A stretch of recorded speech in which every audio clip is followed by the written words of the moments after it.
네, 틀딱TV 시청자 여러분 안녕하십니까? 오늘은 독립운동 하던 시기에 이승만 대통령이 아주 중요한 문건을 하나 발표합니다. 공산당의 당부당, 제목이 공산당의 당부당인데요. 여기서 당부당은 옳고 그름입니다. 공산당의 옳고 그름 문제에 대해서 이승만 대통령이 1923년 하와이에 있을 때 아주 중요한 글을 하와이에서 본인이 발행하는 태평양 잡지라는 잡지에 출판을 합니다. 잡지는 이승만 대통령이 자신의 활동을 포함해서 하와이에 있는 여러 교민들이 알아야 할 세계 정세, 또 그 당시 여러 시사적인 이슈에 대해서 교양을 높일 목적으로 출판한 잡지고요. 이 당시 이승만 대통령은 1923년에 48살이었습니다. 아시겠지만 이승만 대통령은 1875년생인데 1910년에 프린스턴 대학에서 박사학위를 받습니다. 만 35살이죠. 그 프린스턴 대학에서 박사학위를 받고 한 3년 후에, 그러니까 그러고 나서 국내에 와서 YMCA 활동도 하고 또 미국의 그 세계 감리교 대회에 가서 한국 대표로 활동도 하고 하지만 1913년부터 하와이에 정착을 해서 1939년, 40년, 약 한 25년 동안 하와이에서 계속 활동을 하시는데요. 그 중간에 하와이에 정착한 지 10년 만에 1923년에 공산당의 당부당이라는 아주 중요한 글을 발표합니다. 근데 이때가 언제냐면 아시겠지만 1917년이 소련에서 볼셰비키 혁명이 성공한 해입니다. 말하자면 공산주의가 사상적으로 원시 공산주의부터 쭉 등장해서 이제 현실에서 학문적으로 논의가 되다가 드디어 현실 권력을 처음으로 러시아에서 혁명에 성공하면서 현실의 권력을 처음 잡는 게 1917년이고요.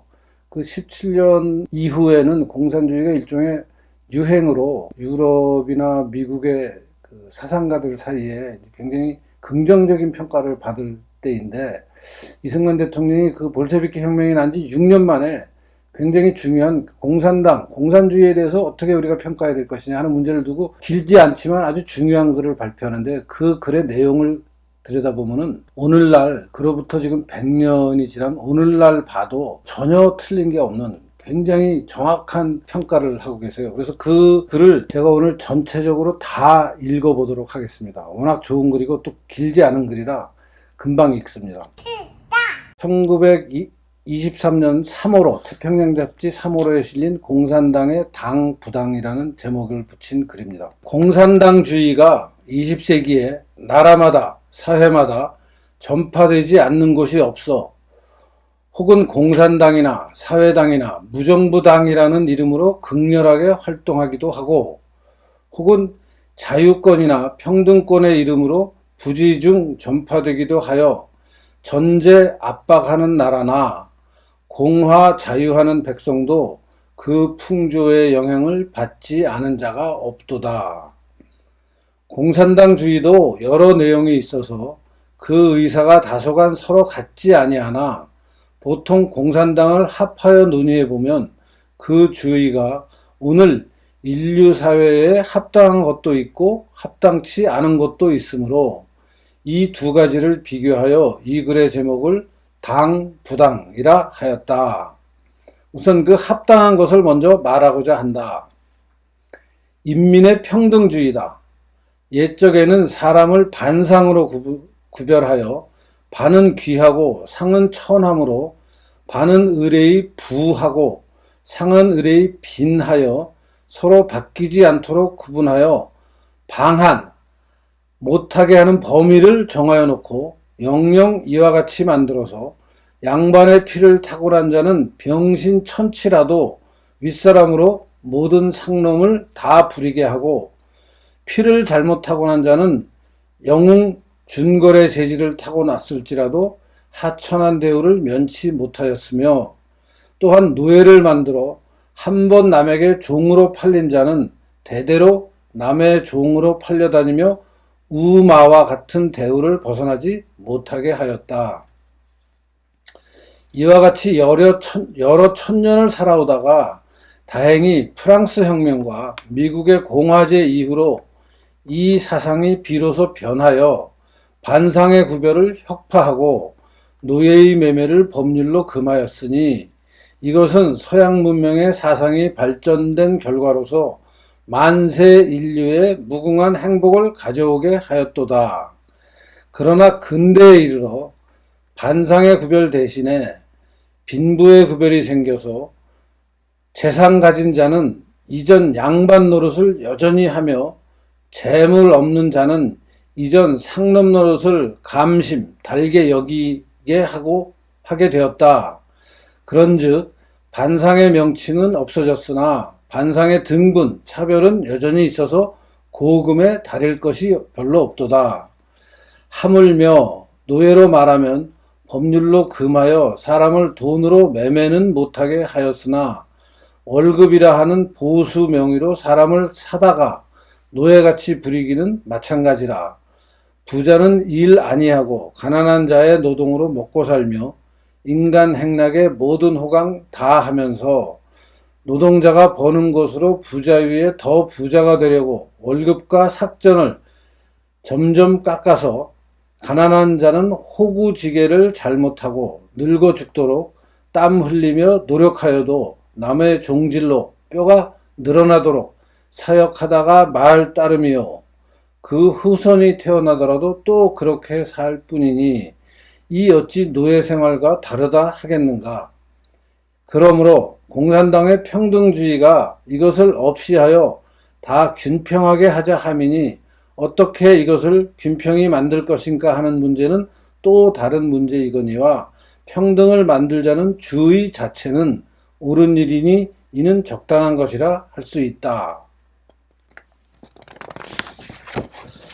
공산당 주의 중 부당한 것을 논의하면 다음과 같다. 첫째, 재산을 나누어 가지자 함이니 모든 사람의 재산을 건축, 토지 등 모든 부동산까지 합하여 평등하게 나누어 차지하게 하자 함이니 이것은 가난한 사람은 물론 환영하겠지만 토지를 나누어 가진 후 게으른 사람들이 농사를 아니하든지 일을 아니하든지 하여 토지를 다 버리게 되면 어찌하겠는가. 부지런한 사람들이 부지런히 일하여 게으른 가난장이를 먹여야 할 것이요 가난장이는 차차 숫자가 늘어서 장차는 저마다 일 아니하고 얻어먹으려는 자가 나라에 가득할 것이다. 둘째, 자본가를 없이 하자 함이니 모든 부자의 돈을 합하여 공동으로 나누어 가지고 살게 하면 부자가 양반 노릇하는 패단은 막을 수 있겠지만 재정가, 기업인들이 경쟁이 없어지면 상업과 공업이 발달하기 어려우니 사람의 지혜가 막히고 모든 기기미묘한 기계와 연장이 다 스스로 폐기되어 지금 이용 후생하는 모든 물건이 다 진보되지 못하며 물질적 계명이 중지될지라. 자본을 폐기하기는 어려우리니 새 법률을 제정하여 노동과 평등한 세력을 가지게 하는 것이 나을 터이다. 세 번째, 지식계급을 없이 하자 함이니 모든 인민의 보통 상식 정도를 높여서 지금의 학식으로 양반 노릇하는 사람들과 대등하게 되고자 하는 것은 가능하거니와 지식계급을 없이 하자 함은 불가하다. 넷째, 종교단체를 혁파하자 함이라. 자고로 종교단체가 공고히 조직되어 그 안에 인류 계급도 있고 토지 소유권도 많으며 그 속에서 인민 압제와 학대를 많이 하였나니 모든 구교 숭배하던 나라에서는 이 폐해를 다 알지라. 그러나 지금 새 교회의 제도는 이런 폐단이 없고 겸하여 평등 자유의 사상이 본래 열교 확장되는 중에서 발전된 것이라. 교회 조직을 없이 하는 날은 인류 더 이상 손해가 지대할 것이다. 다섯째, 마지막입니다. 정부도 없고 군사도 없으며 국가 사상도 다 없이 한다 함이라. 이에 대하여는 공산당 속에서도 이견이 많을 뿐더러 지금 공산당을 주장한다는 러시아만 보아도 정부와 지도자와 군사가 없이는 부지할 수 없는 사정을 자기들도 다 아는 바이다. 다 설명을 요구치 않거니와 설령 세상이 다 공산당이 되어 동서양 각국이 다 국가를 없이하여 세계적 백성을 이루며 군사를 없이하고 총과 창을 녹여서 호미와 보습을 만들지라도 우리 한인은 일심단결로 국가를 먼저 회복하여 세계에 당당하게 자유국을 만들어 놓고 군사를 길러서 우리 적국의 군함이 부산 항구에 그림자도 보이지 못하게 만든 후에야 국가주의를 없이 할 문제라도 생각하지, 그 전에는 설령 국가주의를 버려서 우리 2천만이 모두 다 밀리내어 백만장자가 된다 할지라도 우리는 원치 아니할지라. 우리 한족에게 제일 급하고 제일 긴하고 제일 큰 것은 광복 사업이라. 공산주의가 이 일을 도울 수 있으면 다 공산당 되기를 지체치 않으려니와, 만일 이 일에 방해될 것 같으면 우리는 결코 찬성할 수 없노라. 이상이 이승만 대통령이 1923년 태평양 잡지에 발표한 공산당의 당부당의 전체 글입니다. 글이 길지 않은 글인데요. 원고지 한 20장, 200자 원고지 한 20장 내외의 분량인데요. 제가 이 글의 내용이 워낙 좋아서 일부러 이렇게 다시 한번 읽었고요.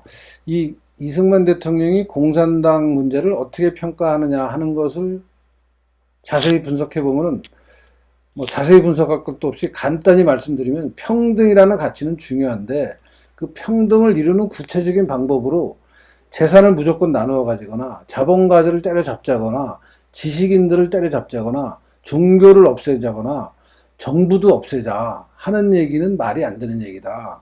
그러니까 평등이라는 원칙 자체를 추구하는 것은 좋지만 그 수단으로 지금 열거한 5가지 방법으로 평등을 추구하면 나라가 엉망이 되니까 곤란하다. 그러면서 하는 말이, 공산당주의는 건국에 나라를 세우는 데 도움이 되면 써먹을 수 있지만 나라를 세우는 데 도움이 안 되면 절대 따를 수 없는 거다라는 얘기를 해요. 실제 이승만 대통령이 만든 대한민국의 건국 헌법에 보면은 그 재산의 균등한 어떤 균점을 통해서 경제를 균형 있게 발전시킨다라는 등 마지막 사회주의적인 공산주의적인 그 헌법의 조항이 몇 군데 들어가 있습니다. 또 실제 이승만 대통령은 건국하고 나서 농지개혁이라는 자본주의 시스템만 가지고는 절대 할 수 없는 일을 했고, 그 농지개혁 덕분에 우리나라가 6.25 전쟁 때도 북한의 공산주의 침략으로부터 농민들이 동요하지 않게 됐고, 또 그 이후에는 박정희 대통령 시대에 대발전을 시작할 때 국민 모두가 어느 정도 평등한 상태에서 그 대발전에 참여할 수 있는 긍정적인 결과를 만들고 해서, 마지막 이승만 대통령은 공산주의가 적절히 필요한 때에 얼마든지 활용할 수 있는 이념이다라고 얘기를 했지, 무조건 공산주의는 안 된다라는 얘기는 하지 않은 분입니다. 그러니까 이승만 대통령의 반공은 국가를 위해서는 공산주의가 필요할 때는 적절히 활용할 수 있다 라는 수준에서 반공을 한 것이지, 무조건 반공을 했다라고 평가하는 것은 조금 문제가 있는 것 같습니다. 물론 북한이 쳐들어 내려와서 국가 존립 자체가 문제가 될 때는 무조건 반공을 내세웠죠. 그렇지만 북한의 위협 없이 우리가 국가를 어떤 발전시키는 여러 가지 수단 중에 평등이 필요할 부분이 있으면은 그것을 잘 활용해서 써먹었던 분이라고 우리가 이해해야 되지 않을까 생각합니다. 감사합니다. 오늘 이승만 대통령의 공산당의 당부당에 관한 제 설명이 도움이 됐으면 좋아요, 구독 눌러주시기 부탁드립니다. 슬딱. 오늘 제가 말씀드린 이 공산당의 당부당 원문이 궁금하시면은 원문 이미지는 지금 영상으로 다 보셨을 테고요. 그 원문을 제가 오늘날 읽을 수 있는 100% 오늘날식 표현은 아니지만 오늘날 표준적인 용어를 사용하는 분들이 읽으면은 이해가 되는 말로 바꾼 텍스트가 있습니다. 그 텍스트는 제가 우리 틀딱TV 커뮤니티에 올려서 여러분들이 필요할 때 활용하실 수 있도록 준비하겠습니다. 감사합니다.